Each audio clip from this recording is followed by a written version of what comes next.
miss? First Japan, third floor. Grabe ka outfit, oh. Wow!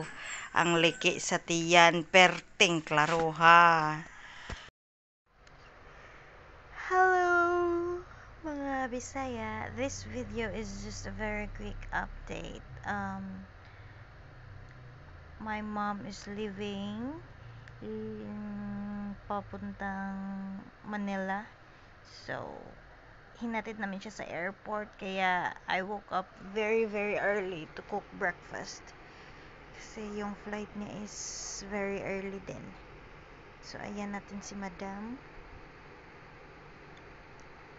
May mga, she's going to process some papers in Manila and she will be back hopefully next year. Ingon siya, sunod tuig. So, no yo-yo from motherhood. And of course guys, please abangan nyo, she will be on YouTube soon. She will be vlogging soon sa kanyang journey sa Manila. So, ako pa rin ang editor niya. That's why